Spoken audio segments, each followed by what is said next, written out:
pour vous présenter d'abord un projet qu'on conduit au CTC 42, en partenariat avec l'école des mines. Donc vous avez 3 étudiants sur les 6 qui sont impliqués dans le projet. Et donc ce projet à l'école des mines s'appelle un projet citoyen. Et pour ça, je laisserai les étudiants expliquer eux-mêmes ce que c'est pour eux et l'enjeu et la façon dont ils sont organisés.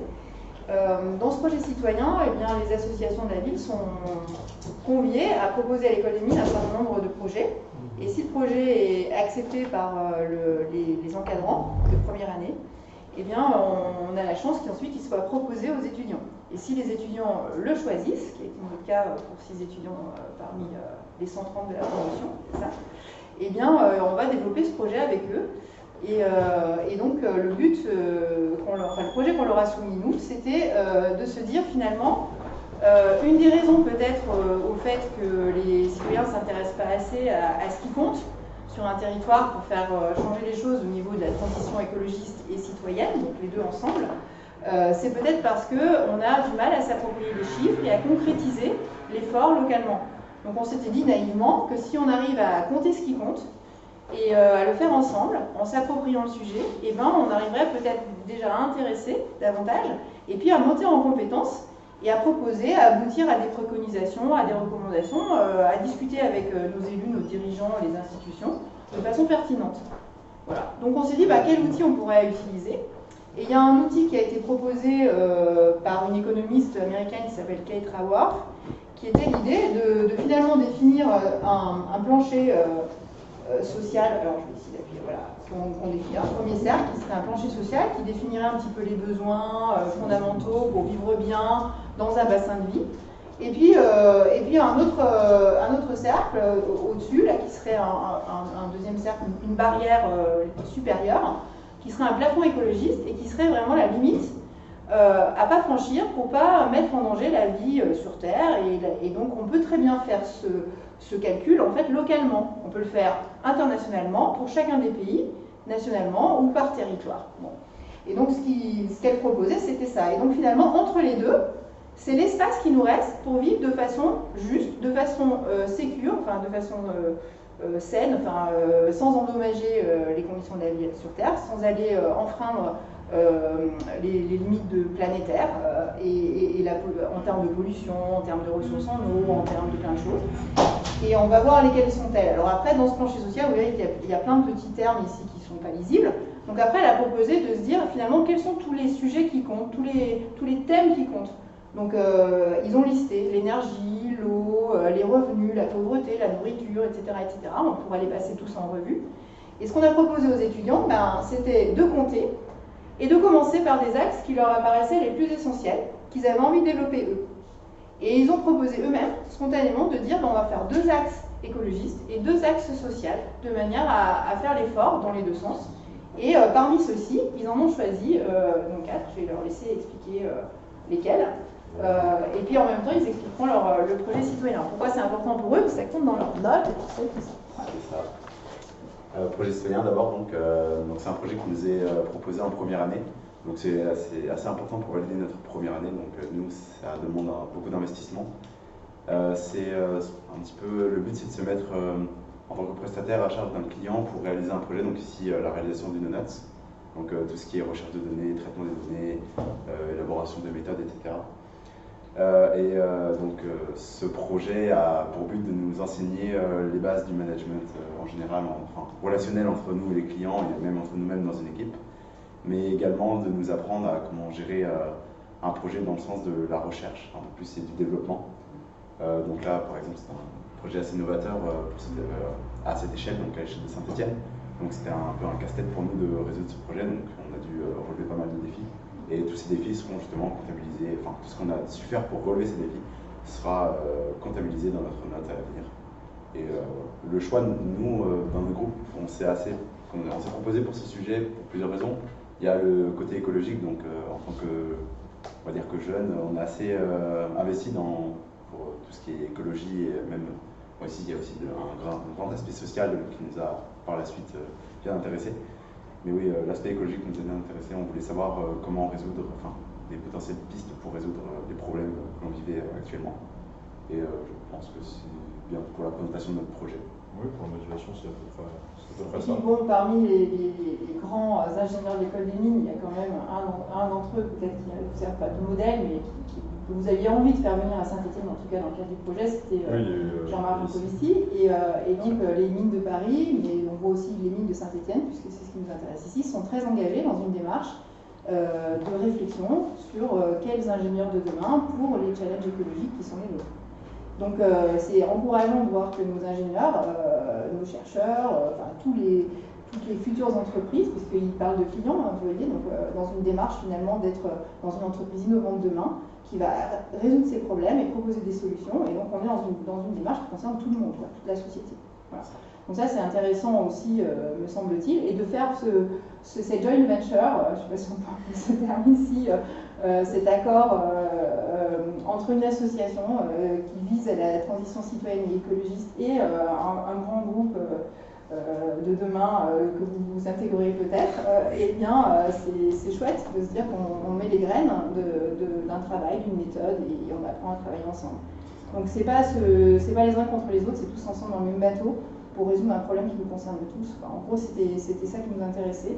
Et d'aller s'exposer à des jeunes cerveaux avec toutes les bonnes idées qu'ils peuvent avoir, d'apprendre inversement les méthodes de gouvernance partagée, de conduite de réunion, de compte rendu, lever les freins de la communication, tout ça c'est des choses qu'on vit au quotidien et c'est super important de les apprendre ensemble. Voilà. Donc nous on remplissait notre rôle, vous agitiez plein d'énergie et de fraîcheur et c'est toujours en cours. Voilà. Et donc les axes que vous avez choisis. Donc on a choisi 4 axes, 2 axes sociaux, 2 axes environnementaux.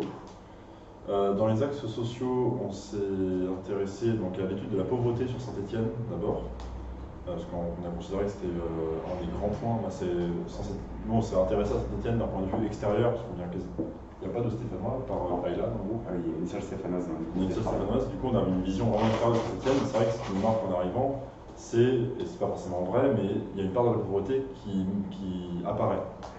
Donc on voulait travailler dessus pour savoir aussi d'où est-ce que ça venait, pourquoi est-ce que ça se voit autant. On a aussi choisi de travailler sur la précarité alimentaire, la sécurité alimentaire dans la ville. Donc ça c'est un axe qu'on n'a pas encore commencé, qu'on est en train de lancer, qu'on a lancé hier. Et après 2 axes environnementaux, donc on a travaillé sur les déchets. Donc les traitements, le tri des déchets dans la ville. Et le 4e axe qui n'a pas encore été commencé pour le coup, ce sera l'énergie, les accès à l'énergie et le coût de l'énergie dans la ville. C'est ça. Parce qu'au niveau écologique, en fait, on s'est rendu compte que ce qui venait en premier lieu à l'esprit, c'était la consommation de CO2, qui a été traitée d'une part par le CTC 42, et aussi donc, le tri des déchets, parce que c'est souvent un acte qu'on nous dit de faire qui paraît anodin, juste que chacun chez soi peut faire. Voilà, c'est un petit geste que chacun chez soi peut faire pour améliorer les choses, et on voulait voir à quel point justement ce geste avait un poids dans la balance écologique. Et après c'était donc oui, la consommation énergétique. Maintenant qu'on utilise beaucoup les carburants fossiles, l'électricité, on voulait savoir justement quel était notre coût environnemental au niveau énergétique. Local. Oui, local, ça. Surtout qu'en ce moment c'est d'actualité. Oui. On n'avait pas prédit que ce serait autant d'actualité, mais... Tout est beaucoup d'actualité. C'est ça. Ouais. Et puis aussi, tout ce qui concerne l'environnemental, je ne l'ai pas dit tout à l'heure, mais en général, l'école des mines est assez avant-gardiste là-dessus. On a vraiment beaucoup de cours orientés vers l'environnement. C'est aussi pour ça qu'on était assez impliqués. Oui, qu'on savait à peu près où on allait grâce aux cours qu'on avait déjà vus. Oui, puis on a accès quand même à des données, et même des professeurs formés. Exactement. Qui sont enseignants-chercheurs de l'école des mines. Qui sont disponibles pour nous. C'est ça. Voilà, donc... Juste un point, vous dites Saint-Étienne, mais on s'est intéressé... Oui, la métropole. Saint-Étienne. Ça a fait vite de dire Saint-Étienne, mais c'est Saint-Étienne métropole, bien sûr. Et puis donc ce projet, ils l'ont conduit en fait comme en effet une entreprise essaye de répondre à une demande de solution, c'est-à-dire un maître de projet, qui était Louis, après des gens qui s'occupent chacun des axes, et puis un responsable technique qui devait implémenter la solution, parce qu'on a souhaité qu'elle soit interactive et qu'elle soit sur le site internet du CTC 42, ce qu'on va vous présenter, et c'est Quentin. Et donc il y avait un challenge un petit peu aussi de faire bouger ce donut, quand on cliquait dessus, qu'est-ce qui se passe, etc., et qui est un vrai problème aussi, puisque c'est ce qui va rendre appétant un petit peu les choses, et ça sera la porte d'entrée pour les gens ensuite pour comprendre. Voilà. Le projet il est filé sur la durée de vos études. Non, Non, Première année. C'est que en première année. Mais après, il peut être suivi. Il y a des projets qui sont suivis tous les ans, on va dire, qui sont retransmis à l'école des mines tous les ans. On aura une question à se poser, c'est est-ce Ça. qu'on le retransmet pour faire les autres axes avec eux, toujours avec les étudiants l'année prochaine? Est-ce qu'on fera évoluer le site internet pour le rendre plus... voilà. Parce qu'on a aussi des contraintes écologiques sur le site internet. On s'impose des pages qui soient pas non plus enfin on essaie de tout faire bien. Hein. Voilà. Puis nous, on a une contrainte aussi, c'est qu'on ne va pas gérer le projet de A à Z. On va devoir après le laisser à quelqu'un d'autre, et donc il faut que tout ce qu'on ait fait soit compréhensible, qu'on ait appliqué une méthode qui soit réutilisable derrière. Donc on doit savoir expliquer la méthode à n'importe qui. C'est aussi le but du projet, et c'est pour ça que créer le site aussi, c'est assez important, parce qu'il faut que ce soit compréhensible, on l'a dit, pour une population allant de sortie de lycée jusqu'à n'importe quel âge. Donc à partir de sortie de lycée, il faut que ce soit bien compréhensible et que ce soit très Si clair. vous voulez être bêta-testeur, d'ailleurs, c'est ce qu'on appelle, et ben vous pouvez, vous me direz, c'est pas compréhensible, là ça peut être amélioré, c'est un projet participatif, hein, c'est vraiment ça. Alors ça c'était la salle introductive, vous voyez que ça nous a déjà pas mal occupé. On va passer un petit peu petit à petit dans le plus de détails et puis creuser un petit peu ce qu'on vous propose. On y va ? Alors donc quand vous allez sur le site du CTC 42, déjà vous allez dans nos projets et vous allez trouver un truc qui s'appelle, slide d'après, l'Observatoire citoyen. Donc ce qu'on propose en effet c'est de construire un observatoire citoyen qui se dédie à la collecte des données stratégiques. Donc on va aller chercher toutes les données publiques qui existent sur les déchets, sur plein de trucs, etc. On va se les approprier, on va les digérer et on va les rendre sous une forme super sympa qu'ils appellent le donut. Voilà. Et on va essayer de vous expliquer pourquoi on a trouvé que c'était la représentation la plus simple, même si ça peut paraître un petit peu technique. On va faire en sorte, on a trouvé que c'était pas mal. Voilà. Et le donut, pour nous, c'est un outil. Et cet outil, on le met au service de tous les membres du CTC 42. Il y a 69 associations qui sont dans le collectif. Et et le but du collectif, c'est de générer plein d'outils utiles aux gens. Donc là, c'est l'idée de représenter l'effort à faire, représenter d'une année sur l'autre si on a progressé ou si on a plutôt pas fait les choses bien.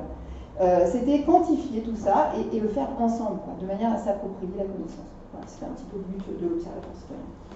Voilà, prochaine diapo.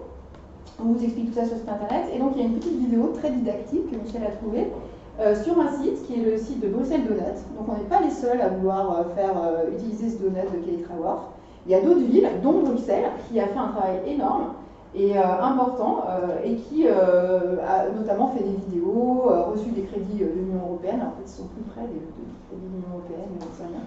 Mais notre intention au départ, c'était aussi d'aller en chercher. On a un peu échoué là-dessus, mais on essaiera à nouveau. Hein. On fait ça, on fait la petite vidéo didactique, comme ça vous voyez comment eux, ils ont présenté les choses. C'est sous-titré, je crois, en français et c'est en anglais.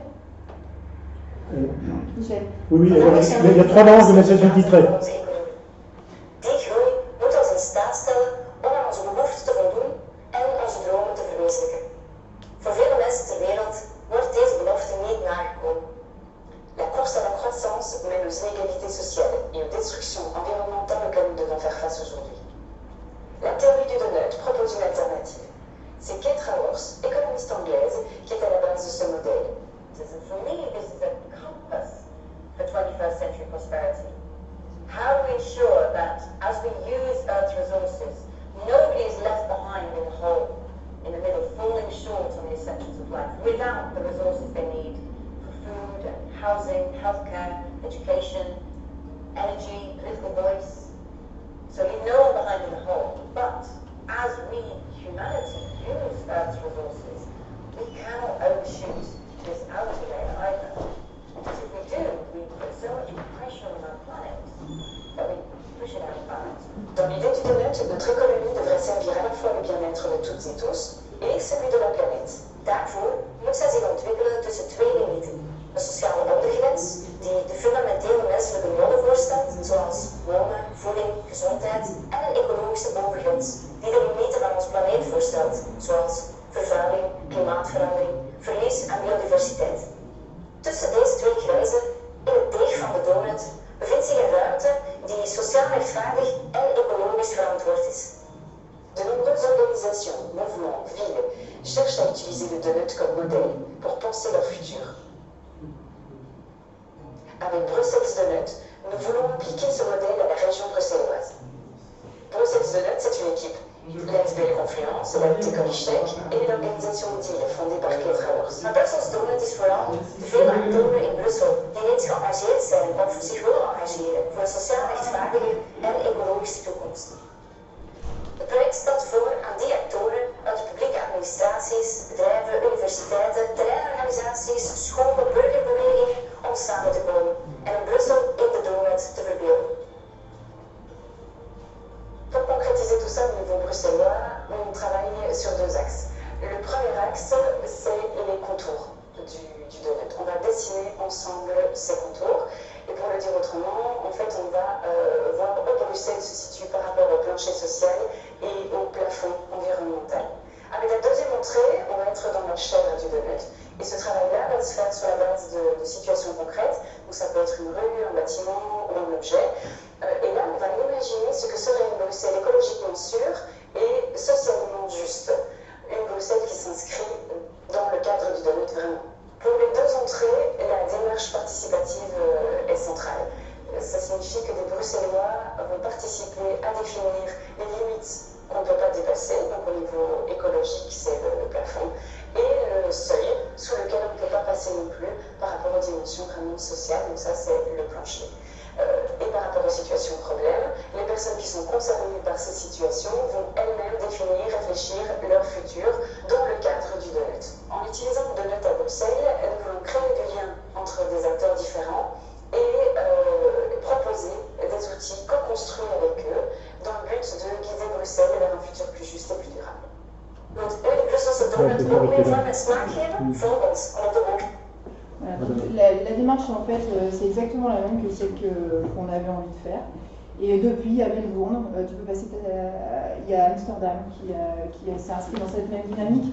Et donc notre intention, Leeds, voilà, il y a plein de villes qui maintenant commencent à vouloir utiliser ça. Donc notre intention c'était... Ce matin même, il y avait une rencontre entre toutes ces villes et la vidéo de cette rencontre se trouve sur YouTube pour faire savoir à ceux que ça intéresse. Ouais, et donc du coup, la logique derrière aussi, l'outil qui crée les jeunes, c'est qu'il soit open source, donc on le partage entre nous.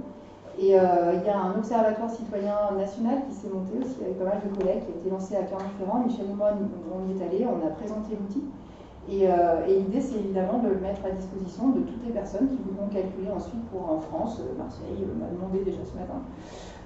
Et puis d'autres, sur la base de ce qu'on aura fait. Donc il faudra qu'on définisse des standards, il faudra qu'on explique comment on crée ces cercles, elle l'a bien défini, hein, il faut qu'on définisse ce plancher social ensemble, et puis qu'on explique justement quelle a été notre démarche. Donc Bruxelles est en train d'initier, ils vont le faire, il y aura sans doute des rendez-vous entre tous ces gens qui réfléchissent, et puis on devra aboutir à une certaine forme de consensus sur ce que c'est que vivre bien dans un territoire et respecter les limites de la planète. Donc ce qu'il faut que nous, on rende facile, c'est finalement les chiffres locaux. Quelles sont les réserves en eau dont on dispose? Quelles sont les méthodes d'énergie renouvelable qui pourraient être implémentées localement? Ou est-ce qu'il y a des endroits qui font plus sens que d'autres? Et donc tout le monde doit être autour de la table pour décider que si on doit en effet se passer d'énergie fossile, ça voudra dire mettre une éolienne, et il faudra accepter qu'elle soit à un endroit où ça fait le plus sens qu'elle soit, parce que le vent, parce que machin, parce qu'hydrodynamiquement, etc. Et tout ça doit être discuté ensemble, parce que s'il y a toujours un groupe qui l'impose aux autres, ça ne marchera pas. Donc c'est l'objectif un petit peu de Donut, c'était de définir un cadre de réflexion, de proposer un cadre de réflexion co-construit. Et puis que chacun puisse venir accrocher les wagons au fur et à mesure. Hein. Ce soir on est 4, mais c'est très bien. Au départ on était 2, 3, etc. Et chaque année on aura des gens en plus, avec des idées en plus, et qui vont creuser les axes et les pistes de réflexion. Donc là après il faut rentrer dans la définition. Donc on va vous montrer un petit peu comment nous on a proposé des premiers index qui sont simples. On n'a pas la prétention de dire qu'ils sont parfaits. Ils sont sans doute, ils sont même d'ailleurs nuls peut-être, mais ils ont le mérite peut-être d'être pas trop compliqués. On ne voulait pas aller dans la complicité tout de suite, donc aux étudiants on leur a demandé de faire quelque chose d'acceptable, de documentable, de vérifiable. On donne les sources, quels chiffres, à quel endroit, pourquoi, etc., de manière à ce qu'ils ne soient pas contestables, mais pas forcément trop complexes. Et on pourra complexifier tous ensemble si on le souhaite. Une petite parenthèse, on a vu dans l'exemple de Bruxelles, il y a une grosse différence, c'est qu'ils ont été plus de 300 à travailler dessus, pour l'instant on n'est pas 300, mais c'est sur la variété des partenaires, puisque c'est effectivement, alors on les voit, les trois principaux, c'est un institut de recherche, une administration et des bénévoles, etc. Mais le côté enseignement, recherche est très présent. Et bon, on essaye effectivement d'avoir ce type de partenariat parce que l'objectif, c'est quand même que les principaux partenaires soient des associations déjà sur le terrain qui ont besoin de ce type d'outils pour élaborer leur plaidoyer. Et donc, on peut réfléchir effectivement sur de quel chiffre avons-nous vraiment besoin, mais ce qui en ont le plus besoin, c'est des associations qui sont sur le terrain, sur un terrain même précis, et qui viennent s'emparer de cet outil pour voir comment, avec les gens qui ont déjà travaillé sur ce sujet ou sur un autre, mettre de la cohérence entre les façons de dire, voilà quelle garantie on a trouvé, on peut donner, de quel chiffre avons-nous vraiment besoin. Pour l'instant, l'équipe qui a réfléchi à de quel chiffre on a vraiment besoin, elle est petite, mais à terme, c'est juste un exemple pour dire on peut faire comme ça, et c'est ceux qui connaissent le mieux le terrain qui vont dire on a besoin d'une autre donnée, comment on va la chercher, etc. Donc c'est participatif à tous les niveaux. Voilà, alors après pour exprimer ça, Quentin s'en est un petit peu vu, peut-être qu'il va l'expliquer ou pas, mais on ne va pas rentrer dans les détails techniques, mais l'idée en effet c'est que quand on est tout bien sur un axe, par exemple, on n'exploite pas trop la ressource en eau, on est bien équilibré et tout le monde y a accès et personne n'en a pas, etc., etc. On va être au milieu de ce donut ici. Et puis dès qu'on va être en surexploitation d'une ressource, ou qu'on va développer trop de CO2 localement, on va dépasser. Donc l'idée du donut, c'est vraiment d'expliquer, en fait, on voit très bien un donut qui est déséquilibré, là, qui a été fait par l'ONU, et bien on voit que par exemple pour CO2, on va exploser les limites planétaires. Donc on va pouvoir déjà comparer les donuts de ville à ville, on va pouvoir de pays à pays, développer, pas développer, etc. Et puis rapidement, en fait, voir si on progresse ou pas d'une année sur l'autre. Et aboutir à des recommandations. Donc si on prend CO2... je ne suis pas certain que tout le monde soit, même si on n'est pas nombreux, tout le monde soit familiarisé avec la notion de limite planétaire. Parce qu'en quelques mots, tu peux les situer, les 9 limites. Alors, les 9 peut-être pas, mais 5 d'entre elles en effet ont été dépassées récemment et ont fait l'actualité. Là, il y avait la dernière en date, c'était la pollution, c'est-à-dire qu'on considère que maintenant la planète est suffisamment souillée pour qu'on rentre dans des dangers pour la vie sur Terre, en termes de maladies, en termes de contamination des sols, en termes de tout ça, et que donc on est pas loin, on a atteint. Tu peux aller à la dernière diapo où elles y sont toutes. Elles y sont toutes. Enfin, c'est après le merci. Là. Okay. Après. Voilà, c'est là. Donc celles qui ont été franchies récemment, donc on a les changements climatiques, la diminution, elles sont très techniques. Donc pour ceux qui ont fait les fresques du climat, c'est plus parlant, mais pour ceux qui ne les ont pas fait, ça va être un peu plus compliqué. Donc la diminution de la couche d'ozone, la pollution de l'air, la perte de la biodiversité, la disparition des terres agricoles, la raréfaction de l'eau potable, le changement en azote et phosphore, la charge en azote et phosphore, pollution chimique, moi j'ai bien le lunettes, et l'acidification des océans. Donc les océans par exemple captent 25% du CO2 mondial, et si on les dégrade trop, on ne pourra même plus avoir ça qui va nous aider. Donc elles sont liées, toutes entre elles, mais c'est des axes de travail sur lesquels on peut indépendamment agir. Et c'est un petit peu la raison de la proposition. Nous, on s'était dit, on ne va pas se renfermer là-dedans non plus, si on veut en créer d'autres localement qui font plus sens. Juste un mot, concrètement, ce qui n'est pas compté actuellement dans l'économie telle qu'elle est comptabilisée, c'est ce qu'on appelle les effets externes. Or, toute production a des effets externes qui sont négligés.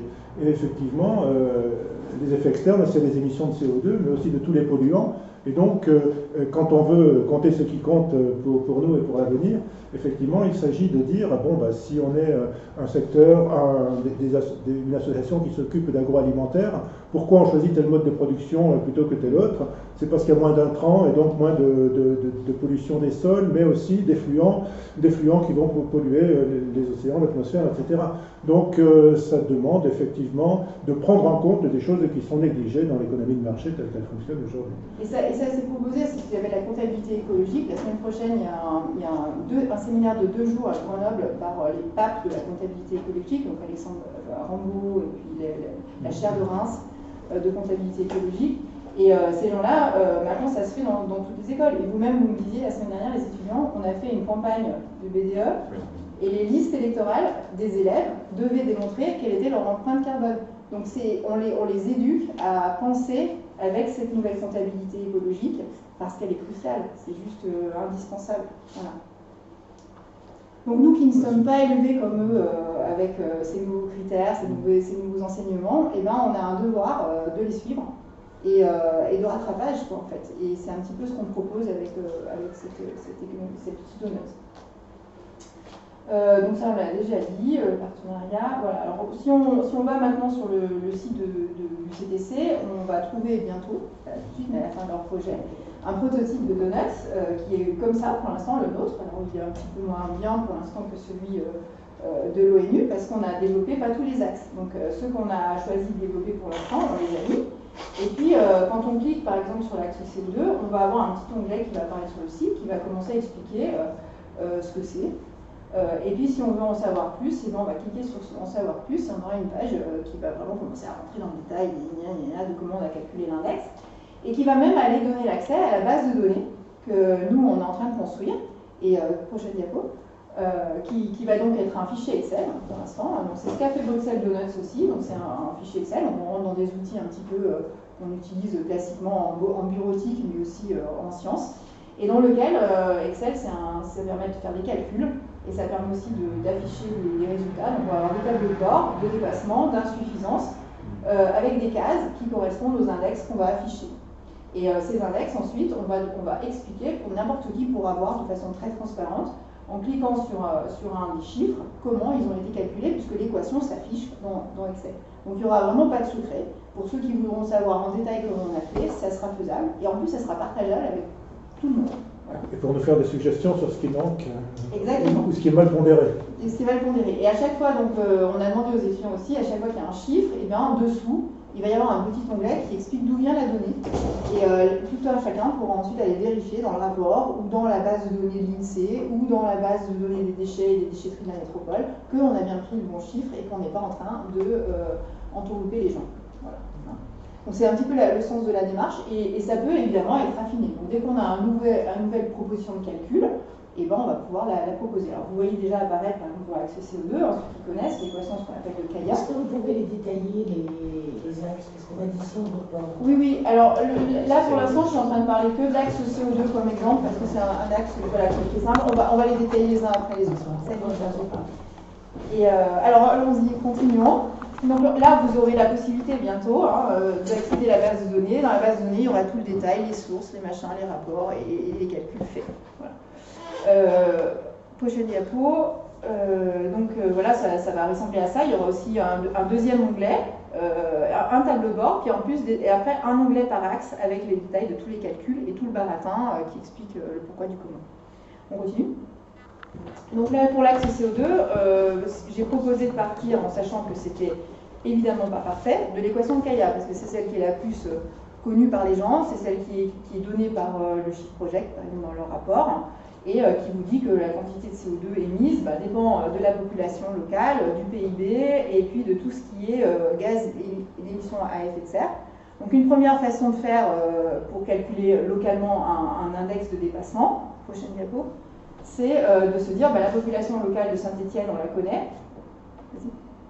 c'est 172 000 habitants en gros. On sait que, prochaine diapo, chaque personne consomme à peu près 12,8 tonnes par personne par an de CO2. Donc si on multiplie l'un par l'autre, on va obtenir un taux de CO2 local. Et on sait qu'on a un rapport, qui est le rapport du GIEC, qui va nous donner un objectif qui dit que 12,8 tonnes par personne par an, c'est pas du tout en accord avec les limites planétaires. Pour les respecter, c'est-à-dire pour avoir un score qui ne dépasse pas ici le plafond environnemental, il faudrait qu'on soit à 2 tonnes de CO2 par an et par personne. Donc ça nous donne finalement une différence relative qu'on va pouvoir exprimer sous forme d'un dépassement. Alors ça, c'est un premier calcul qui est très simple. Évidemment, tout le monde ne consomme pas 10,8 tonnes par personne par an à Saint-Étienne. Parce que, comme l'a dit Louis tout à l'heure, il y a par exemple une pauvreté.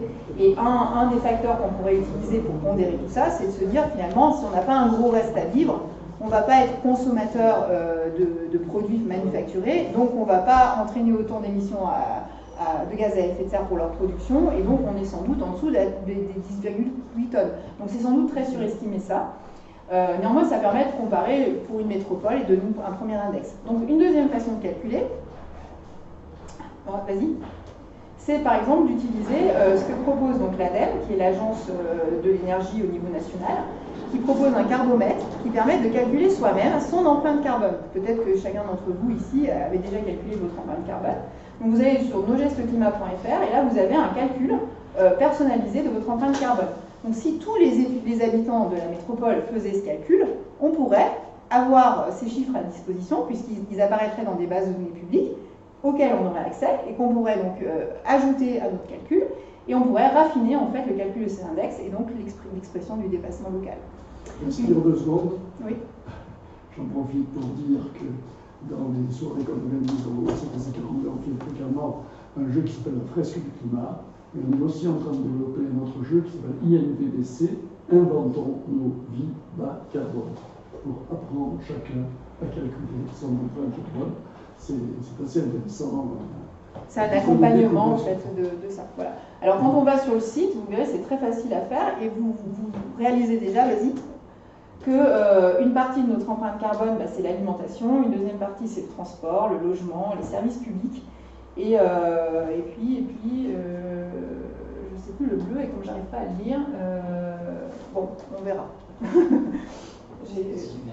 Hein ? Divers le bleu, super, merci. Les yeux des jeunes, voilà. Donc alimentation, vous voyez aussi que c'est un axe qui est en plancher social. Donc c'est vrai que par exemple dans l'alimentation, on a ces deux composantes.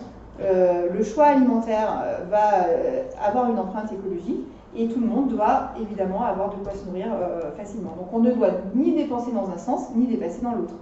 Et une partie de ce dépassement en CO2 vient de l'alimentation et des choix qui sont faits. Donc là, on est en train de travailler l'axe alimentaire et hier, on a choisi le régime alimentaire à partir notamment des conseils de l'ADEME parce que sur ce site, il y a aussi les 4 scénarios avec le régime carné total, le 30% de réduction de viande, etc., etc. Et donc là, c'est très facile après, avec ce genre de choses, de calculer en fait de combien on diminue si par exemple on passe à un steak par semaine. Et c'est assez intéressant parce que c'est motivant. On voit tout de suite que c'est pas c'est pas insurmontable et que c'est faisable et que ça vaut le coup parce que c'est peut-être la première chose à faire. Ça permet aussi d'identifier, en fait, de quantifier comme ça la priorité. Et pas de penser que la priorité c'est un truc, c'est vraiment on le mesure et on se dit ah bah ouais finalement c'est peut-être bien l'alimentation la première chose à faire donc go. Et on va le développer et le démontrer à tout un chacun. Ensuite donc on peut faire encore plus fin. On peut aller se dire bah, finalement en dehors de simplement calculer et puis attendre que chacun réduise son empreinte carbone par éducation, on peut aussi se dire on va le mesurer et on va le faire au niveau de l'État. Et c'est ce que propose par exemple le compte carbone. Donc c'est une initiative, à l'initiative de Pierre Calame, Armel Prieur, enfin il y a tout un tas de gens qui sont à la fondation du progrès de l'homme, enfin des gens qui ont pensé beaucoup de choses intelligentes que je vous invite à lire. Et donc Pierre Calame notamment, ils ont proposé plein d'animations autour du compte carbone et une solution qui pourrait être intégrée en fait au paiement. Donc quand on paye par carte bancaire, eh bien, on va avoir des comptes carbone qui vont s'ajouter à son coût et finalement on va avoir un crédit carbone. Et donc il suffira ensuite de se dire quels sont les quotas qu'on doit utiliser par personne de manière à ne pas dépasser ces limites planétaires. Chacun étant ensuite responsable de dépenser ses points carbone comme il le souhaite. Si on veut manger de la viande tous les jours, on peut. Si on fait du vélo, tout le temps à côté. Ou si on décide de jamais prendre l'avion. Ou alors on va réguler, etc. L'important, c'est que chacun sache quels sont les coûts carbone. Et donc ce qu'on propose avec ce donut, finalement, c'est de s'approprier les coûts carbone. Et les connaissant, le bon sens fera le reste. Voilà. Et puis on pourra même échanger des points carbone. C'est-à-dire que s'il y en a qui ne consomment pas tous leurs points carbone parce qu'ils n'ont pas de reste à vivre ou des choses comme ça, ils pourront les échanger avec d'autres. Reste à vivre, c'est pas en année, c'est ce qui nous reste dans le porte-monnaie une fois qu'on a dépensé les dépenses incompressibles. Exactement. Voilà, donc ça c'est un autre scénario. Donc ces scénarios, ils nous semblent intéressants d'abord à être connus, à être étudiés. Est-ce que l'un est meilleur que l'autre? On ne peut pas savoir sans avoir essayé. Donc ce qu'on se propose en fait dans ce projet, c'est d'essayer, c'est de calculer soi-même, c'est de vérifier, c'est de se dire ça c'est moyen, mais ça pourrait être mieux, etc.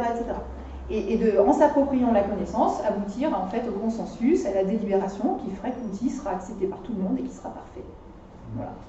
Donc ça c'est juste l'axe CO2 qui semble le plus simple pour nous expliquer. Après on peut rentrer plus en détail encore, c'est-à-dire se dire on peut aller calculer chacune des émissions à effet de serre locales, c'est-à-dire qu'un steak c'est combien, un McDo c'est combien, si on achète des carottes râpées avec la mayonnaise à Casino c'est combien, si on les développe nous-mêmes dans le jardin partagé du coin, les carottes et qu'on les râpe nous-mêmes, etc. Est-ce que c'est moins ça c'est que l'aspect émissions liées à la consommation, mais aussi dans les méthodes productives, on peut faire des programmes. Dans les méthodes productives, dans tout un tas de... Parce que votre steak, c'est pareil, selon que vous l'achetez à Carrefour, machin. Voilà. Exactement. Qu'on y va en voiture, ou qu'on y va à pied, ou qu'on y va en vélo, ou que... etc., etc. Donc tout ça, en fait, est à comptabiliser. Le plus simple, en effet, c'est de se dire, à chaque fois que je dépense un truc, finalement, je compte un point carbone, c'est assez pragmatique. Mais par contre, ça ne va pas compter le déplacement pour aller faire cette dépense. Si vous la faites à domicile sur Internet, ou si vous allez... Voilà, il y a des choses encore qui seront à raffiner. Par drone. Voilà, mais par contre, oui, après, on pourrait vous surveiller pour savoir comment vous y allez, avec tout un tas de... etc., etc. Donc tout ça, ce n'est pas non plus acceptable, parce que ça développe de la ressource en haut, des data centers, etc., etc. Donc il faut, à chaque fois, quand on a une bonne idée de mise en place, il faut faire attention à son coût carbone. Voilà. Okay. Attends, Magali, respire un peu. Des questions? Vous disiez que c'était une trop grande complexité. Ce qu'il y aurait à faire ou ce qu'explique déjà Magali? Les modes de calcul me paraissent d'une complexité extrême. Parce que pour savoir combien mon steak je vais dépenser d'empreinte carbone, il faut que je sache où je l'achète, comment il a été produit, par qui, machin, etc. On y voit le nombre d'éléments que ça rentre en les étudiants. Justement, on vous expliquait tout à l'heure que pour certains événements, on est obligé de mesurer notre empreinte carbone de tout ce qu'on a acheté. Donc par exemple, on a fait des repas, on a dû justement calculer l'empreinte carbone. Et derrière votre paquet, vous avez toutes les... écrit sur l'étiquette de votre steak, si vous voulez. Il y a toutes les informations requises. Des steaks en étiquette. En étiquette sur les steaks. Du moins, tout ce que vous achetez, que ce soit si vous achetez au marché... oui. Le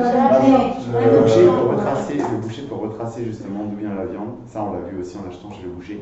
Il retrace la provenance de la viande et on peut savoir, grâce à l'étiquette qu'a la bête à la base, quel trajet elle a fait en fait avant d'être abattue, etc. Et on peut savoir exactement combien de kilomètres elle a fait, avec quelle voiture, quel moyen de transport du moins, et quelle consommation d'essence, etc. On l'a vraiment, pour l'avoir vécu, on l'a fait. On peut à chaque fois tout retrouver. Maintenant, tout est écrit par tracé. Tout est tracé. La complexité du problème, c'est pas la complexité des calculs, c'est la complexité de la chaîne d'acquisition d'informations. C'est ça, oui. Il faut réussir à remonter. Mais si chaque maillon de la chaîne fait le travail comme il faut, finalement, ça se fait relativement bien.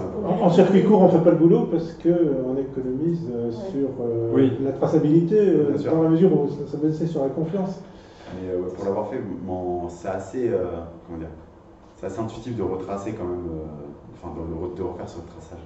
Après ça peut justement aboutir, cette réflexion, ces échanges, sur une préconisation. On se rend compte que c'est encore trop complexe et on réfléchit tous autour de la table sur comment rendre moins complexe. Si on attend de toute façon que les choses soient décomplexées par les autres, on risque d'attendre longtemps. Donc en attaquant le problème à bras-le-corps, on peut peut-être aboutir à une simplification que tout le monde souhaite plus rapidement.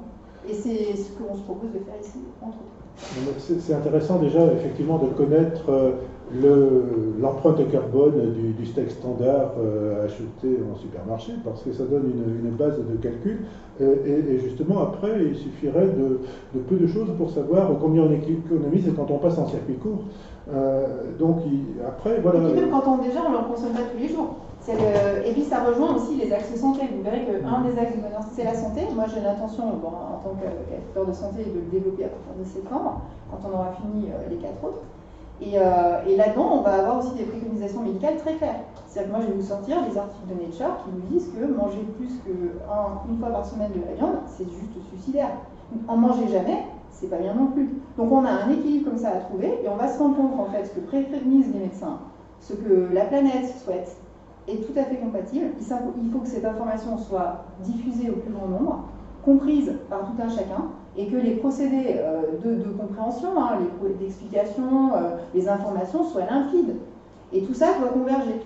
Donc c'est un gros problème, c'est ambitieux comme projet, mais on se rend compte en fait que c'est pas si infaisable que ça. Il faut légiférer, oui, et on a des outils démocratiques pour faire ça. Il suffit d'avoir les bonnes personnes au bon endroit qui prennent les bonnes solutions.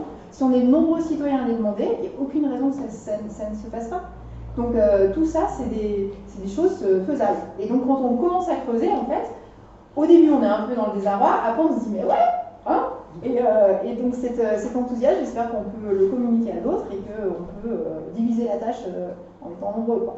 Hein. Le jour où on sera 300, on sera super content. Mais voilà. Donc après, oui. Je disais, c'est quelque chose qui, moi j'arrive, hein, donc ma question peut vous paraître stupide, mais il y a que les réponses qui me sont. Exactement. Mais alors on a parlé, là vous avez parlé d'interlocuteurs associatifs et voilà. Mais à Saint-Étienne par exemple, cette étude, est-ce qu'elle est déjà dans les tuyaux en dialogue avec les acteurs publics, par exemple? Certains, ouais. Pas tous, mais par exemple le rapport qui nous a permis de faire le calcul sur les axes déchets nous a été fourni directement par France Descartes, par toi, Pierre-Gilles, par des projets qui sont mixtes avec les associatifs, et donc de fil en aiguille, en fait, les informations nous sont communiquées. Donc si on s'adresse par exemple aux directeurs des services publics ou aux fonctionnaires qui font le boulot dans les services, je ne parle pas des élus qui voilà, bon, mais qui font le boulot et qui ont les chiffres, ils nous les donnent et ils sont publics ces données. Tout un chacun y a droit. Donc il faut qu'on tape au bon endroit, il faut les identifier, qu'on les demande, après qu'on se les approprie. Sur les déchets, c'est assez simple. Eux, ils disent voilà combien il y en a qui sont produits dans la métropole, ils ont des objectifs, ils aimeraient les réduire. Ils ne sont peut-être pas justifiés, ces objectifs. C'est là le problème qu'on a sur les déchets, c'est qu'ils nous disent non, on voudrait passer de 444 à 413. Pourquoi 413 ? Est-ce que c'est parce qu'on a les limites planétaires ou machin, etc. Voilà. Donc nous, on peut poser ces questions-là, tu vas répondre, je sais que tu as la réponse. Voilà. Mais du coup, ça nous donne par exemple, à nouveau, une façon de calculer un dépassement. Donc on sait ce qu'on consomme aujourd'hui, on sait vers où on veut aller. Il faut simplement qu'on soit tous d'accord sur l'objectif. Et on sait par contre la différence entre les deux, ce que ça va nous rapporter, nous, en termes d'empreinte carbone et donc de contribution et de dépassement planétaire. Et donc ça peut motiver tout le monde après à accomplir l'objectif. Et quand on divise ce poids par tout un chacun, on va peut-être se rendre compte que tout un chacun, on doit éliminer les 2 kilos par semaine, c'est pas monstrueux. Mais quand on laisse faire et qu'on ne revient pas finalement vers soi quel est l'effort à fournir, on ne se pose jamais la question et on ne le fait jamais cet effort. Juste un point pour dire que les déchets ont un impact carbone, mais aussi un impact sur les autres limites. Et donc, c'est pourquoi il est important de les diminuer. Voilà. Donc du coup, vas-y, réponds, pourquoi 413 ? Alors, sur les différents objectifs qui ont été définis par rapport aux déchets, globalement, tout vient de l'Europe, en première instance. Enfin, c'est comme d'hab, ça descend. Donc Europe, échelle nationale, région, département, commune. Et donc ces chiffres-là, ils viennent du PLPDMA, donc c'est le... Alors, faut que je me souvienne plus. De prévention des déchets. Ouais, c'est le même truc, c'est pas le plan. Ménagers assimilés. Oui, alors ça, les DMA, c'est les déchets ménagers assimilés. Mais alors, c'est pas le plan de prévention pour le coup. Mais c'est globalement ce que ça veut dire. Mais vous aurez bientôt tous les détails sur le site internet. Voilà, Nous-mêmes, on sera. Rapport. Voilà, là c'est une première, c'est un premier prototype, c'est une première aussi. Et voilà, donc on a il n'a pas fini. 413, c'est pour quoi? C'est la fin de l'année? C'est dans 2 ans? C'est dans 5 ans? Alors c'est par an. Donc en fait là l'échelle, les chiffres sont donnés en kilogrammes par habitant par an. Okay. Et bon, j'ai pas sur la base de données, donc ça c'est un capture d'écran de la base de données. C'est pas précisé le par an parce qu'on fait un relevé de chiffres par an. Donc ça correspond forcément à une année. Mais oui, c'est globalement c'est la consommation sur une année. Donc nous, en fait, quand on sera bien prêt, on pourra dire, cette année 2022 c'était tant, l'année d'après on est diminué, on peut même faire des donuts de différence. On peut dire on a progressé ou pas dans tel axe. Donc tout ça, c'est hyper motivant enfin, pour nous. Enfin, moi je suis une mathématicienne, c'est pas grave, c'est peut-être compliqué pour d'autres personnes, je sais pas. Mais voilà un petit peu l'enjeu. Et donc ils ont comptabilisé tout dans des rapports, bien sûr peut-être pour ensuite enrichir les chiffres. Alors après, ce qui est intéressant, c'est de se dire, outre le nombre, est-ce que si on recyclait 413 finalement, ce serait parfait, ça veut dire que finalement on est à coût zéro carbone si on recyclait tout. Mais non, c'est pas du tout le cas. Donc du coup ça permet dans ces déchets-là ou dans les autres ici de regarder finalement la part du travail qui reste à faire, d'économie locale à développer. C'est intéressant parce que ça permet de se poser toutes les questions qui comptent en fait. J'ai une réaction, enfin deux même. La première, c'est sur le. Il y a quand même une ambition de passer de 120 000 tonnes, je crois de mémoire, à 20 000 tonnes d'ici 2030 sur les ordures ménagères en centre d'enfouissement à Rachemolière. Donc c'est diminué quand même par 6, ce qu'on fait aujourd'hui. La deuxième, c'est que le recyclage. Quel âge de temps? Et bien d'ici 2030, donc dans 8 ans. Ah, voilà, c'est très ambitieux. Hein. Mais entre-temps, on aura mis en place la collecte sélective des biodéchets. Ce qui représente 30 à 40% des poubelles dans certains cas. Pas pour ceux qui ont déjà un composteur employé chez eux, mais pour ceux pour qui ce n'est pas le cas, c'est une grosse partie de la poubelle noire. La deuxième chose, c'est que le recyclage reste quand même une solution qui n'est pas très satisfaisante. Parce que ça suppose de mobiliser un certain nombre d'énergie pour pouvoir retraiter le déchet. Quand on recycle du verre, il faut chauffer le verre à je ne sais pas quelle température, donc c'est de l'énergie à mobiliser. Et donc en fait, à défaut de. Enfin, c'est mieux que l'enfouissement que l'incinération, certes, mais in fine, il vaut mieux ne pas produire de déchets. Donc réemployer, donner, réutiliser, déplaner. Et sur ça, on peut servir d'ailleurs d'une thèse de l'école des mines, de Audrey Tanguy, qui était là d'ailleurs en novembre quand on a fait l'atelier sur les déchets spécifiques. Et donc on a localement des savoir-faire, des compétences, des données très très abouties, très très fouillées. Et tout ce que dit Pierre-Gilles, c'est tout à fait vrai et c'est faisable. On ne voulait pas aller dans la complexité trop tôt non plus. Non, mais on est sur la bonne voie, c'est toujours trop lent. Mais la loi AGEC, anti-gaspillage économie circulaire, a posé un certain nombre de jalons sur les années à venir, justement pour limiter déjà l'usage du plastique à usage unique. Mais il y a un certain nombre d'autres mesures qui sont plutôt très encourageantes, mais toujours trop lointaines par rapport à l'urgence climatique. Voilà. Et puis ce qui est intéressant aussi dans cette représentation et cette quantification, c'est que ça permet d'évaluer des stratégies. C'est-à-dire que si on se dit, tiens, la stratégie A c'est ça, la stratégie B c'est ça, machin propose la stratégie A, machin propose la stratégie B, et là ça départage tout le monde. C'est la stratégie peut-être C qui est mieux encore, mais la plus proche c'est la B ou la A. Et ça permet de rendre factuel et de se positionner, peut-être même de tirer des ambitions vers le haut de stratégie locale. Voilà. Et tout en faisant que souvent on pêche par mésinformation, hein, on ne sait pas, donc on sous-propose, on se bride parce qu'on ne sait pas. Voilà. Il y a aussi le poids quand même des lobbies ou des. Ah ben là, ça permet aussi de départager tout le monde. Par exemple, le verre, on dit la consigne qui existait il y a pas si longtemps, les déchetteries ne sont pas d'accord parce qu'effectivement, ça nous prive de. Tout à fait. Puis il y a la méthanisation, il y a les gens qui disent la méthanisation, pareil, ça crée des gaz à effet de serre, oui, mais par contre ça réduit les déchets. Alors quand on fait le prorata de tout ça, qu'est-ce qu'il faut? Et il y a la BD de Jankovici qui est super bien faite là-dessus, moi à chaque fois je reviens dessus. Il n'y a pas d'énergie qui va bien. En gros, il ne faudrait pas qu'on vive sur Terre et qu'on consomme des ressources, mais comme c'est pas possible, il faut trouver la moins mauvaise solution. Et puis la sobriété étant toujours quand même une bonne idée. Voilà, donc ça permet quand même de positionner l'effort, de se dire est-ce qu'on pourrait pas faire un petit peu plus tout à chacun, mais ça vaudrait le coup, et puis après de trancher quand même sur des mauvaises décisions, parce qu'il y a aussi des mauvaises décisions. Donc on évite le mieux possible la mauvaise décision. On est bien conscient qu'il n'y en a pas des parfaites. Et donc là, sur cet axe spécifique, au sein du CTC, il y a des gens qui réfléchissent à ça, Virgile en fait partie. Il y a eu un super joli projet déposé là, pour répondre à un appel à projet justement de la municipalité de Saint-Étienne Métropole sur ce sujet-là. Et donc, tout un chacun pourra aussi, on pourra aussi proposer cet outil pour mesurer la progression, pour regarder ce qui se passe. C'est un thermomètre en fait. Voilà. Donc ça, c'était un petit peu sur l'axe déchets. Je ne sais pas si vous voulez rajouter des choses parce que vous avez fait un film de sur l'axe déchets, globalement, déjà toutes les données viennent uniquement de la métropole, donc c'est les rapports qu'on a eu grâce à vous. Voilà. Après, on a encore une discussion sur les différentes catégories à étudier parce qu'on a plusieurs exigences par rapport aux sélections des catégories qu'on prend pour le calcul de la note qui définit la taille du quartier dans le donut. Et on veut en gros pouvoir avoir une traçabilité des données pour pouvoir justement faire de la comparaison sur plusieurs années qui tiennent la route et aussi avoir comme une certaine compréhension, c'est qu'on peut vraiment rentrer dans le détail globalement avec les données qu'on a de la composition des déchets qui sont traités, mais c'est pas forcément pertinent et utile pour avoir une compréhension globale. Les étudiants avaient proposé aussi de faire des facteurs de pondération en se disant que les déchets ne se valaient pas. Là, on parle aussi que du déchet du particulier. On a choisi cet exemple ce soir parce que les gens ils se positionnent, ils savent leurs poubelles, etc. On n'a pas parlé des déchets des entreprises, etc. Mais elles existent dans le rapport et on pourrait tout à fait les intégrer. Et on pourrait aussi faire des donuts pro et non pro.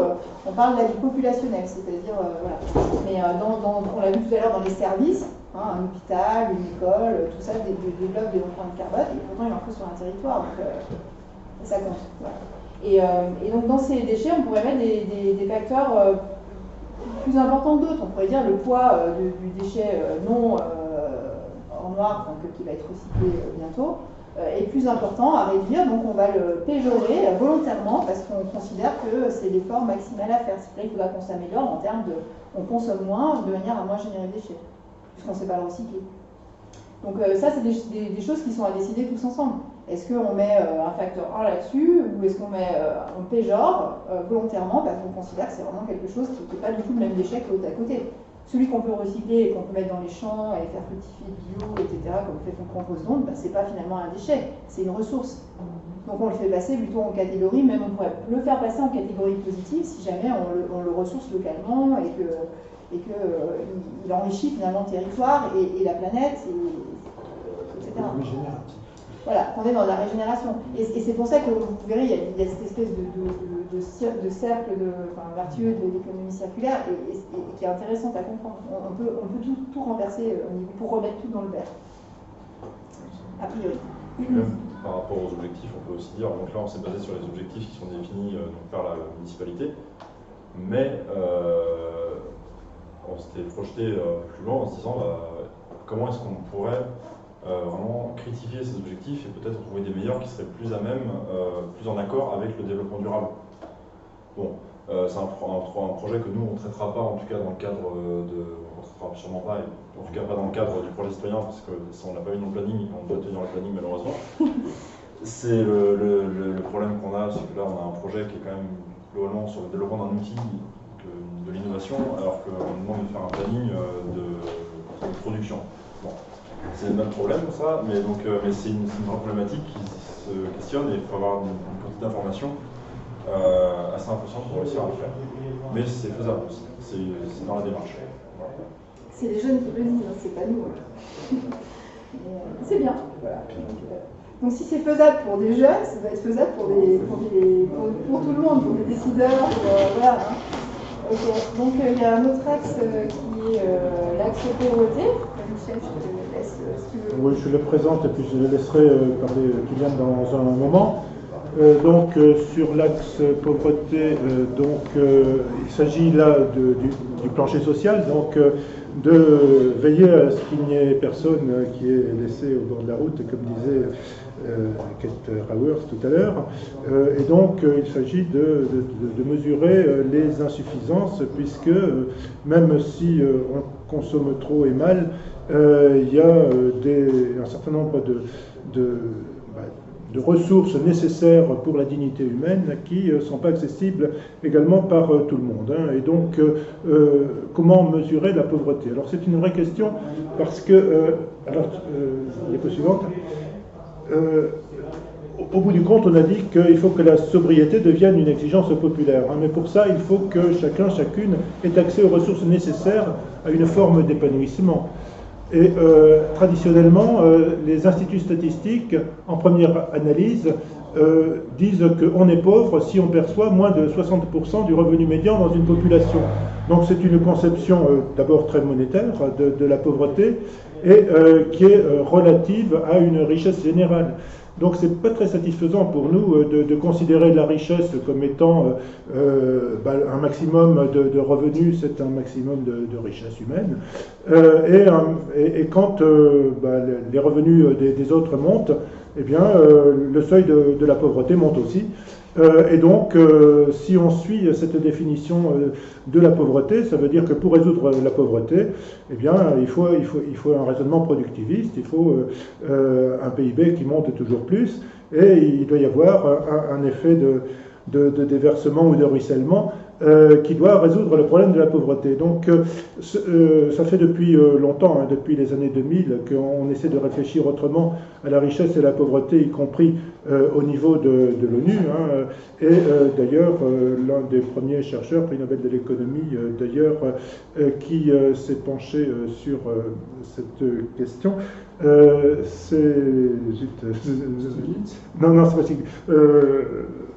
c'est Sen, Amartya Sen. Et qui a proposé donc un certain nombre de mesures alternatives et qui a inspiré d'autres mesures comme l'indicateur de développement humain et au-delà de ça, les indicateurs de pauvreté humaine. Alors, c'est quoi la différence?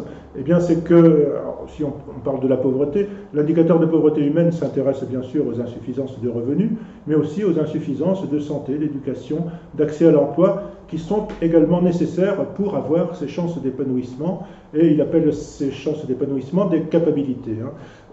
Et donc, du coup... Diapo suivante. Là, tu n'as pas la même diapo que moi, donc c'est un peu ennuyeux, mais peu importe. Ah oui, c'est ça. Donc, l'INSEE ne produit pas encore les données nécessaires à l'évaluation de l'indicateur de pauvreté humaine à un niveau local, hein, comme à un niveau de Saint-Étienne Métropole par exemple. Mais si l'on fouille assez bien les données sociales disponibles à ce niveau, hein, l'échelle d'une métropole, on peut quand même trouver de quoi mettre en chantier un indicateur de pauvreté locale qui tienne compte un peu de ces conditions de sortie de la pauvreté. Alors, la proposition d'un indicateur composite comme ça devra permettre justement, comme on disait tout à l'heure, aux acteurs associatifs et politiques locaux de mieux cerner ce qui est essentiel et pour notre notion de plancher social. Hein. Et bien sûr, effectivement, on va faire une première proposition, mais ce sera, comme tous les autres axes d'ailleurs, ouvert à la délibération pour savoir qu'est-ce qu'on a compté, si on a bien fait de le faire, si on l'a bien pondéré, s'il manque pas quelque chose, si pour valoriser un projet, il vaudrait mieux tenir compte de notre effet positif ou de notre effet négatif, etc. Voilà, donc ça c'était pour la présentation générale on se donne une définition de la pauvreté, on essaie de voir, et puis alors, Kylian, sur le côté pratique, qu'est-ce que tu voudrais dire? Donc, tu voulais bien présenter l'axe. En même temps, je vais revenir un petit peu sur la difficulté qu'on a eue par rapport à cet axe, c'est que déjà, tout ce qui est aspect social donc de la pauvreté, donc rajouté aux autres aspects calculés dans l'IPH, il faut savoir, il faut bien comprendre toutes ces notions qui étaient pour moi à la base des notions assez obscures, que j'ai jamais fait d'économie ni de sociologie quand j'étais dans mes études avant. Et on voulait que ce soit compréhensible par n'importe qui sortant du lycée. Donc il a fallu qu'on se mette à jour et qu'on soit assez clair dans notre travail et qu'on trouve surtout des données assez compréhensibles.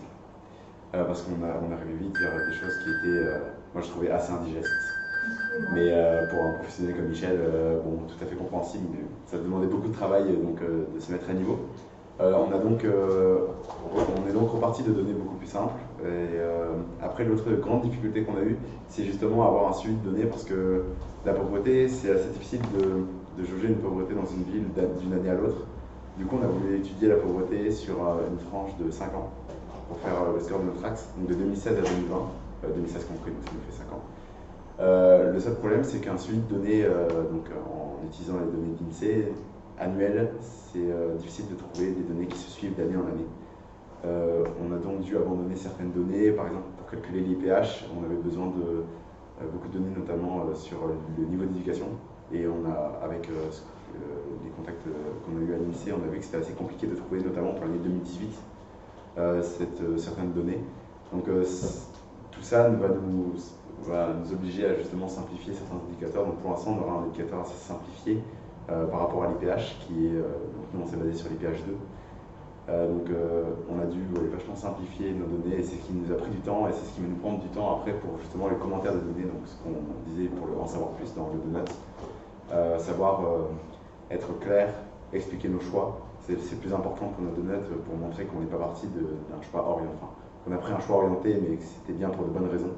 Et ce qui a pris du temps au niveau technique pour avancer dans l'axe. C'est pour ça que là, nous y sommes encore depuis 4 mois. Un gros mérite de votre travail, c'était d'identifier là où il y avait des manquements sur les données, parce qu'on se dit tout est disponible, et en fait on se rend compte que ça peut être compliqué d'aller les chercher, ou alors qu'elles ne sont pas bien mises au bon endroit, etc. Il y a des gens qui clament qu'ils les mettent sur la ressource en eau, par exemple. Suez dit alors nous c'est super transparent, et dès qu'on trouve dans le site internet sur machin, impossible d'aller les trouver. Et quand vous les réclamez, ils ne vous les donnent même pas. Donc c'est vraiment complexe.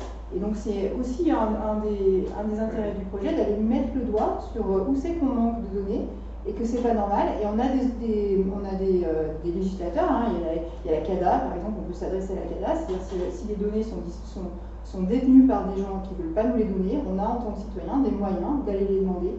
Donc il faut faire des courriers, faire des machins, ça prend du temps. Mais ça fait partie des choses qu'on se doit de faire et de les mettre disponibles à tout le monde, quoi, en fait. Oui, non seulement il y a des données qui existent auxquelles on n'a pas accès, mais il y a des choses qui ne sont pas mesurées. Et parmi les plaidoyers à faire, on peut, alors c'est un peu l'objectif aussi de ce qui s'est fait à Clermont-Ferrand, hein, de l'Observatoire citoyen de la post-croissance et la décroissance, c'est précisément d'être des interlocuteurs qui exigent que les données qui existent à un niveau national redescendent à un niveau local. Alors on se demande de mettre des gens au boulot, mais c'est un service public qu'on peut exiger à ce niveau-là. Voilà. Vous voyez que c'est vaste, mais l'intention est là, et je pense que l'intérêt avec ça aussi, c'est qu'on coche les cases, on a vu les données, après on passe à la suite, tac tac tac. C'est peut-être un travail de fourmi au départ, mais si on est très méthodique, il n'y a aucune raison qu'on n'y arrive pas et qu'on ne progresse pas, notamment et en compréhension, et heureusement ça se fait les deux en même temps. On comprend, on approfondit, etc. Quand vous n'avez pas de données locales, est-ce qu'il est envisageable de récupérer les données nationales et de moyenniser un petit peu ce qui va se passer au niveau local?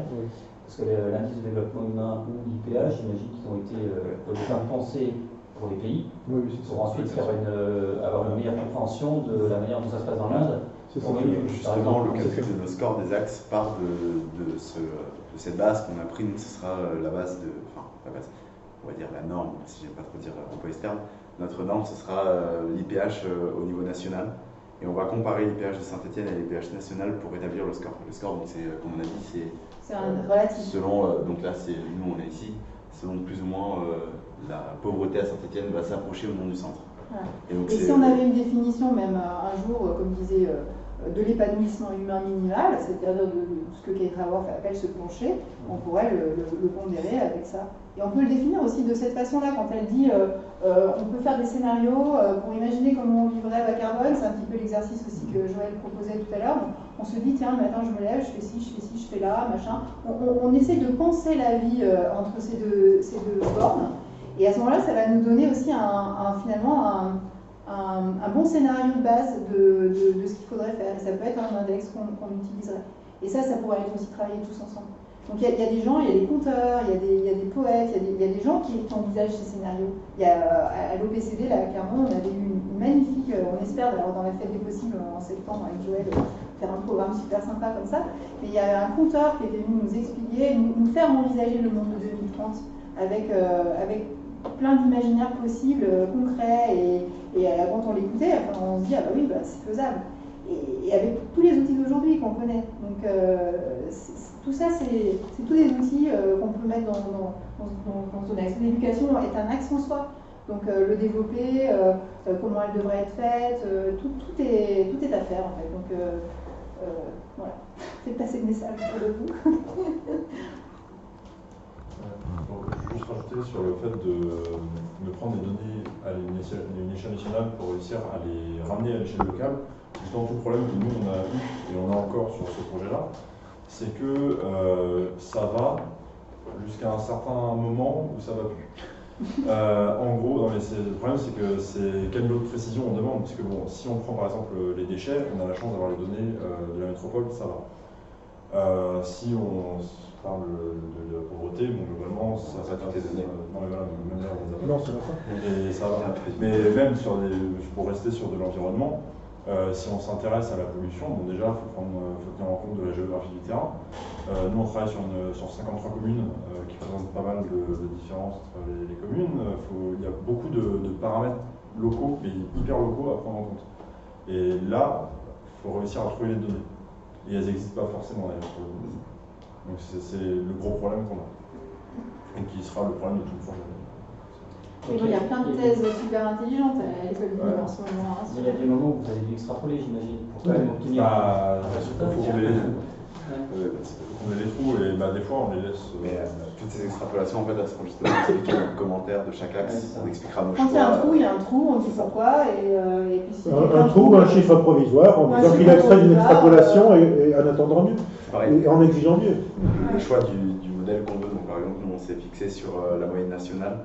Bah ça, on va devoir l'expliquer pourquoi est-ce qu'on s'est basé là-dessus, sachant qu'à la base, on avait plusieurs choix. Donc, notre choix premier, c'était de nous baser sur les villes qui concouraient au projet de ville européenne et écologiquement neutre. Donc, c'était à la base le nom de notre projet. Mais au final, on s'est rendu compte que c'était beaucoup trop compliqué de trouver des données pour toutes ces villes. Donc, il y en a beaucoup en Europe qui concourent à ce projet et qui ont déjà concouru à ce projet et qui sont européennes et écologiquement neutres. Et finalement, on s'est basé sur la moyenne nationale en France. Et donc tout ça sera expliqué, le pourquoi du comment, dans nos commentaires. Oui, parce que pour la petite histoire, en fait, l'Union européenne, tout à l'heure tu disais tout vient un petit peu d'en haut en termes d'ambition, et a proposé un projet il y a déjà 2 ans qui s'appelle 100 villes neutres, 100 villes climatiquement neutres en 2030 par et pour les citoyens.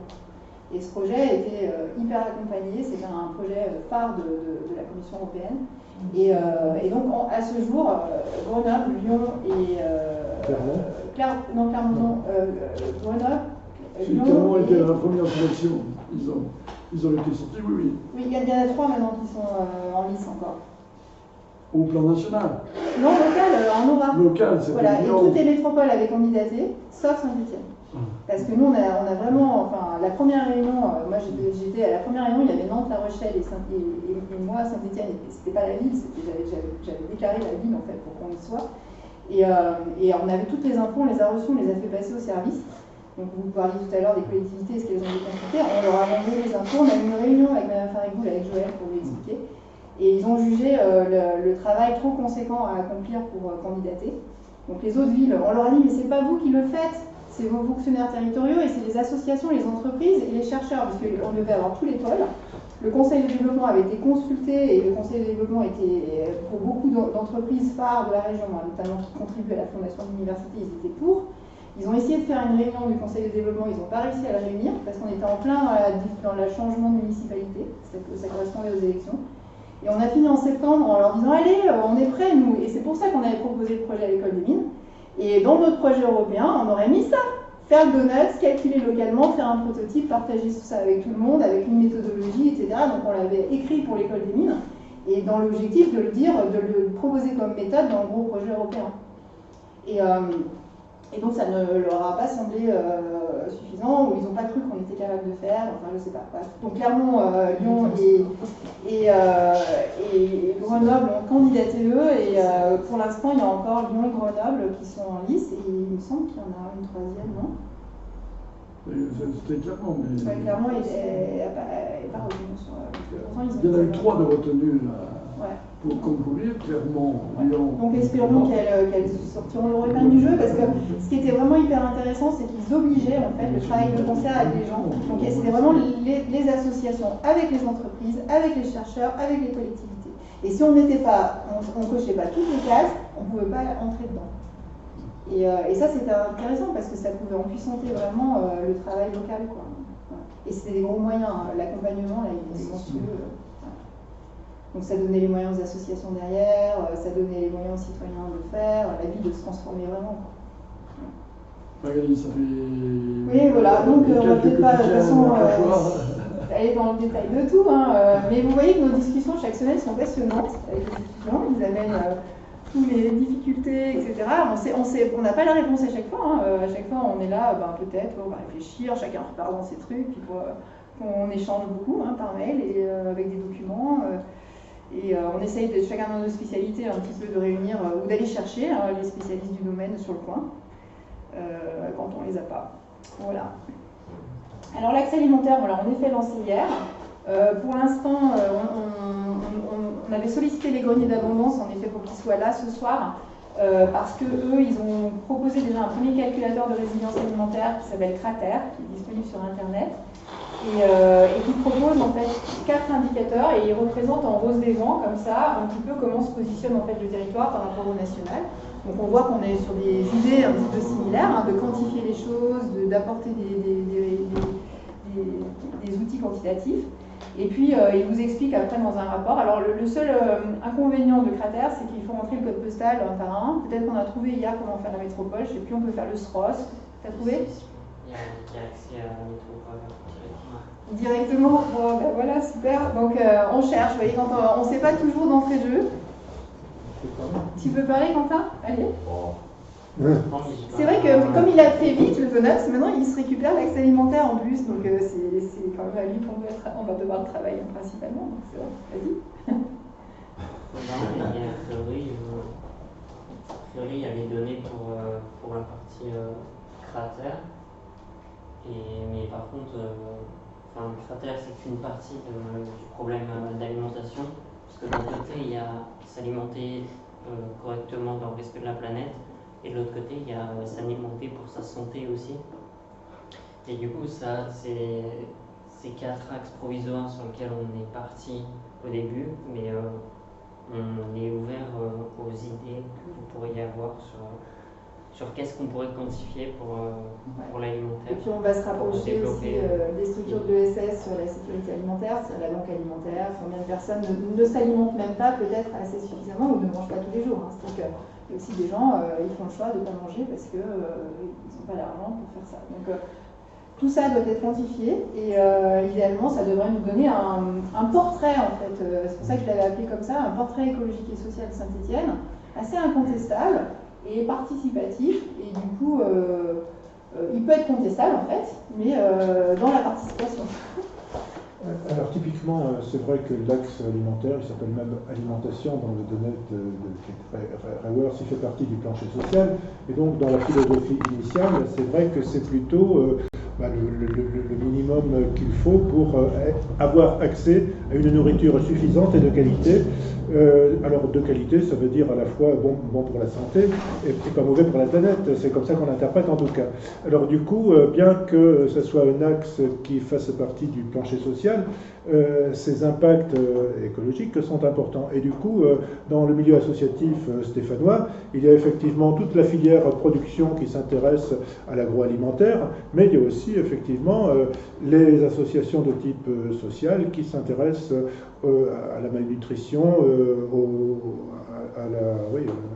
à l'assistance aux personnes en difficulté, y compris sur le plan alimentaire, et comment effectivement, du coup, qu'est-ce qu'on doit mettre dans ces choses qui comptent pour nous?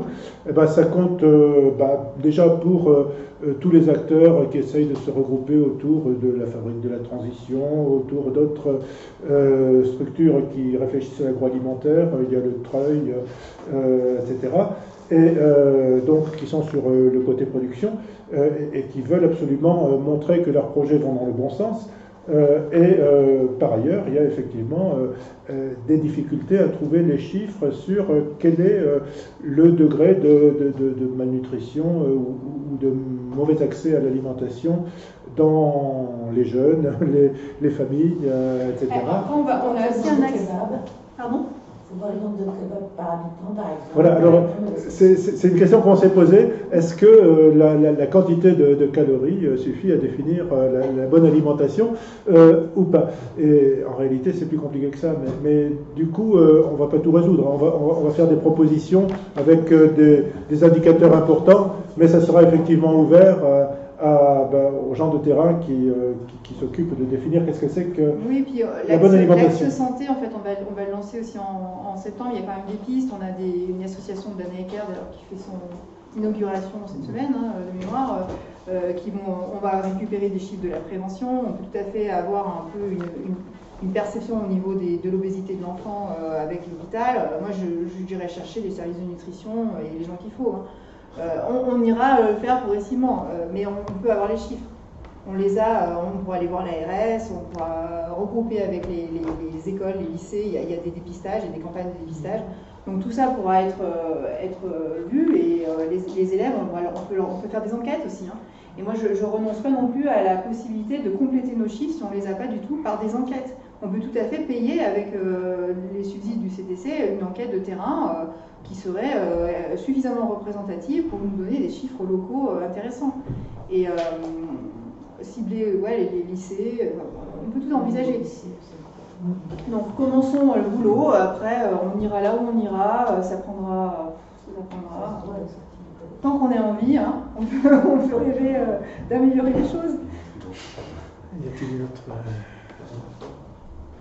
Oui, voilà, donc on refinissait sur ce donuts et puis évidemment on est en train de développer un petit peu la carte des membres du CTC par rapport à justement ces objectifs-là d'AXE, de protection sociale et plafond écologique, pour rendre visible à tout le monde qui fait quoi dans la région pour tel objectif. Et ça devrait rassurer aussi pas mal de gens sur la capacité qu'on a au sein du CTC d'aller mobiliser, chercher l'information et compléter ces chiffres. Nous, ce qu'on voudrait, c'est au moins avoir un prototype qui rende déjà les choses assez faciles d'accès et que tout un chacun, avec sa spécialité, puisse compléter. Voilà. Est-ce que vous avez d'autres remarques? La liste des associations, elle n'y est pas dans la diapo suivante? J'ai commencé, mais je ne suis pas sûre qu'elle est très exhaustive. Vas-y. Ou alors plus bas, alors. Plus bas, ouais, encore. Après le merci. Après. Ouais, voilà. C'est ici, oui. Voilà, donc l'idée, ça serait de représenter ça sur le site internet, alors soit en cliquant sur les axes, et puis on aurait la liste de toutes les associations, puis ensuite les liens vers chacune d'entre elles, et puis du coup, que les gens ils puissent rentrer par où ils veulent dans le site, dans le projet, en fait. C'est un petit peu l'idée. Euro. Alors, je veux bien poser une question, mais je vais commencer par de l'humour, parce que comme ça, je vais me détendre, peut-être vous détendre aussi. De mon temps, il y avait des camemberts quand on faisait des choses comme ça. Maintenant, il y a des donuts. Donc, je vois qu'on s'enrichit en calories, donc c'est plutôt bon signe. Bon, c'est pas sûr, c'est vrai. Non, mais pour arriver à des choses sérieuses, je suis très séduit par votre démarche, par votre jeunesse, par votre motivation, par votre élan et par la nécessité de faire quelque chose de terrestre, de fondamental. Bon. Maintenant, mon souci est le suivant. C'est que entre la réalité telle que je la vois, moi je suis comme vous, je suis un terrien, entre la réalité telle que je la vois et votre projet qui est très ambitieux, il manque de mon point de vue des passerelles pour que ça soit plus efficace. Par exemple, est-ce qu'il pourrait y avoir un superviseur qui pourrait être quelqu'un qui ne serait pas impliqué sur le territoire, mais qui pourrait avoir une vue globale pour vous dire là ok, là moins, là accélérer, etc. Premier point. Deuxième point, bien entendu que notre territoire est malade et que vous êtes des petits docteurs, on va dire, pour faire des diagnostics et trouver les bons remèdes. Respect pour tout ça. Maintenant, de mon point de vue, il y a quand même un aspect qui est fondamental et qui n'est pas parlé, c'est comment vous donner les moyens. Je m'explique. Je connais Joël qui mouille le maillot depuis 20 ans à Saint-Étienne, enfin dans la région. Tant pis pour ton égo, t'écoute pas. Mais qui fait un travail de fond extraordinaire. Maintenant, la mairie de Saint-Étienne, qui pourrait être un partenaire haut de gamme, tant que la mairie n'est pas là-dedans, ou les principaux décideurs ne sont pas là-dedans, je suis désolé, messieurs, dames, mais ça risque de tourner en rond. Et donc, de mon point de vue, le moyen, la réalité la plus urgente, c'est de trouver des passerelles entre ce que vous faites et la mairie et le conseil général. On est bien d'accord. Comme je vous l'ai dit tout à l'heure, on a proposé, hein, on a essayé, on n'a peut-être pas frappé à la bonne porte, ou on a frappé à plusieurs portes, mais qui étaient peut-être en compétition. Enfin, on n'a peut-être pas toutes les clés. Et donc, toutes les clés, toutes les passerelles sont améliorables, et toute l'énergie et les propositions sont les bienvenues. Donc, l'idée, c'est pas d'exclure les municipalités. On leur a proposé de répondre aux projets européens qui auraient pu nous donner les moyens de nous propulser vraiment monstrueusement dans l'avenir avec plein de choses et une vraie méthodologie. Et c'est pour ça que moi j'ai vraiment fait le forcing. Hein. Un an, toutes les semaines on leur envoyait des infos, on recevait les infos, enfin en direct du Pinville, on avait comme correspondant, on les a eu au téléphone, les deux interlocuteurs dans les deux ministères de l'enseignement supérieur et de la recherche et de l'écologie. Et il y avait une personne dans chaque ministère qui était le contact direct à l'Europe. Et il se trouve qu'à l'Europe, moi j'ai ma sœur qui travaille à la Commission européenne, et donc elle a développé toute la feuille de route de la mission Océan, qui n'est pas la mission Ville, dont on parle ici, et qui a créé le projet Saint-Étienne climatiquement neutre, pareil pour les citoyens, mais qui était en parallèle. Donc on avait les infos des deux côtés. On a essayé de leur dire, il faut. On n'a peut-être pas réussi, on n'était peut-être pas les bonnes personnes. Ville créative. Voilà, mais après, c'est comme me disait Pedro, il a raison, on n'est pas forcément les bonnes personnes au bon endroit, avec les bons interlocuteurs. Donc plus on est nombreux, plus on a de chance de convaincre quelqu'un qui nous est proche, qui a de l'affinité pour nous, ou du respect, de la confiance. Et ça, c'est vrai, il faut de la confiance. Et cette confiance, elle se tisse, elle se crée à plusieurs, et on verra l'an prochain combien on est. Moi, j'espère qu'on sera plus nombreux.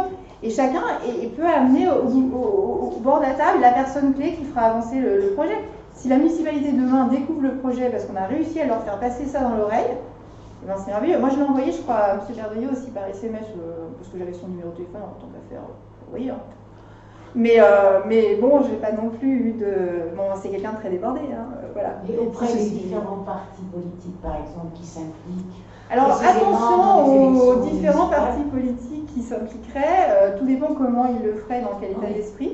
Mais oui. Ceux qui s'impliquent par exemple dans une municipale, puisque là on est au local, ça pourrait être intéressant qu'effectivement ces outils-là leur soient présentés et éventuellement leur demander comment s'engageraient-ils, enfin voilà, quelle serait leur participation ou pas. En tout cas, ils pourraient évaluer leur projet comme les étudiants l'ont fait pour leur liste de DDE, là vous voulez nous en parler, parce que c'est ça que vous avez fait une campagne politique. Pour dire aux étudiants d'école des mines, votez pour nous, et vous avez passé votre projet à la moulinette écologique de l'empreinte carbone. Là, on peut leur passer leur projet à la moulinette Donuts. Hein. C'est tout à fait possible. Et puis du coup, ils pourraient même avoir commencé... Ça pourrait même les stimuler. Exactement, ils pourraient s'en servir. Les grilles, vous savez, quand on candidate dans les concours de la fonction publique, on vous dit vous avez intérêt à répondre à toute la grille, sinon vous ne serez pas retenu comme candidat. Donc ben voilà, on est transparent dans la grille d'évaluation. On va leur dire, nous, on cochera la case que si. Mais oui. Donc les passerelles, oui, avec plaisir. Et ce qui compte, c'est vraiment la mentalité, pas d'accaparation. Après, on a des principes, on a une charte au CTC. Hein, il n'y a pas de chef, il y a des idées, il y a la bienveillance, la délibération, des échanges. Une question, est-ce que... Moi, je veux juste revenir sur la première question que vous avez posée. Parce que là, on est passé à la deuxième, mais on n'a pas répondu à la première. Non, on n'a pas répondu à la première. Nous, dans le cahier des charges qu'on a rédigé pour ce projet-là, il y a deux fiches qui nous guident globalement sur le projet, avec notre cahier des charges et notre cadrage. Ça, on sait où on va. Dans notre cahier des charges, on a justement une exigence de transparence et de clarté pour réussir en fait à ce que des gens puissent reprendre, ce qu'on a dit tout à l'heure, le projet. C'est-à-dire que l'objectif, c'est de former, en tout cas de donner les matériaux pour que les gens se forment et reprennent le projet continu. Donc, après, ensemble, le même projet, on ne fait pas un autre projet à côté avec. Vous voyez, parce que c'est un projet qualifié du moment. le problème, c'est la motivation des gens. C'est que c'est quand même des sujets qui sont assez pointus. Quand on n'a pas forcément d'éducation scientifique assez poussée, ou même d'éducation en sciences sociales assez poussée, quand on ne connaît pas le sujet, c'est compliqué, ça demande beaucoup de temps, beaucoup d'investissement. Mais nous, ce qu'on essaie de faire, c'est de donner les moyens de limiter la pénibilité de ce travail-là. Ça, c'est une vraie exigence de notre travail. Bon, après, oui, c'est toujours le même problème, c'est motiver les gens. Ça, on va bien. Déjà. C'est que 3. En termes de passerelle, de monter une radio, mais ça coûte des pépettes, bien sûr. Une radio de net, par exemple. Il y a une radio qui s'appelle Radio Campus, qui est d'ailleurs en perdition un petit peu. Il y a une radio au Salon Tatou Juste. Voilà. Et donc du coup, il est parti, Philippe, mais on pourrait tout à fait proposer. Tout ça, c'est des choses, c'est des super idées. Après, on ne peut pas tout porter. Moi, je suis hyper déjà prise par mon boulot et je consacre une partie de ma vie, mais qui n'est pas extensible à l'infini, au projet, parce que je trouve ça sympa.